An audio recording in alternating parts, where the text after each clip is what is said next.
हाय सांग मैंने नमस्कार। आज आम बनवा चिकेन कीमा। चिकेन कीमा पे चिकेन कीमा करके आनी धोईदेवे हलदी लुण तापर दही टिके देवे। दही देके भल से मिक्स करदे मिक्स करेंगे। तापर तेल रे गरम मसला जो गरम मसला गोटा गरम मसला देदेवे। तापर पियाज देवे। पियाज देके भल भाव में भाजीदेवे। पियाजटा भाजु होते काजू देदेवे। रसुण अदा भल से ग्राइंडिंग करके बनईदेवे तार पेस्ट। तापर अलग टमाटो देवे। ये 5टा टमाटो मु काटी किले चिकेन रे 5टा टमाटो बाटी देवे। बाटी प्यूरी बन रखीदे। पियाजटा पूरा लाल हो सारापर अदा रसुण और काजूर पेस्ट जो बन देदेवे। तापर गुंड मसला सब चिकेन मसला काश्मीर चिली पाउडर धनिया गुंड जीरा गुंड आप अवेलेबल मसला आप देपारे। तापर हलदी टिके लुण टिके दे पारे। ऑप्शन आप दे पारे अवॉइड करें काश हो जेहेतु टे पानी दे दी तले जो लगे तो लालटा आसो भल हम। तापर सब एमती पूरा भल से कषीगला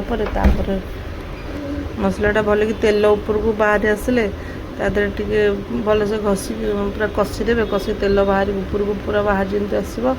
तापर कौन कर टमाटो प्यूरीटा पूरा देवे। टमाटो प्यूरी देखिए भल से कषे कि टमाटर बास्नाटा एमती न आसे। ये टमाटो प्यूरी देखिए भल से मुझे कषुची। कषि मसलाटा पूरा लाल लाल हो गलापर चिकेन कीमाटा एमती पूरा देखिए मसलाटा एमती हो गलापर पूरा तेलटा बाहर के चिकेन कीमाटा आपड़ देदेवे। चिकेन कीमाटा मैग्नेट करके हाफ एन आवर तो आप अध घंटा जहाँ भी रखिए। अध घंटा न रखिले चिकेन कीमाटा माने भल लगेनि।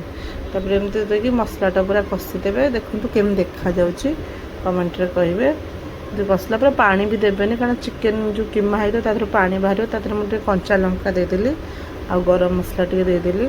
मो भाई धनिया पत्र अवेलेबल नाला बोली मुझे देपारे। आप चाहिए धनिया पत्र देपारे। देखो तरकारीटा आमर पूरा रेडी घोड़े की 15-20 मिनट रखीदे। देख तेलटा एमती ऊपर को बाहरी आसी बढ़िया देखा जाउछि। बढ़िया भी टेस्ट भी होता एमती पाओ तो बटर टे सेकी दे कि चिकेन कीमाटा टे बाढ़ुची मो पु को खाया देवी बोली मागुची खाए। बहुत बढ़िया टेस्टी भी हम।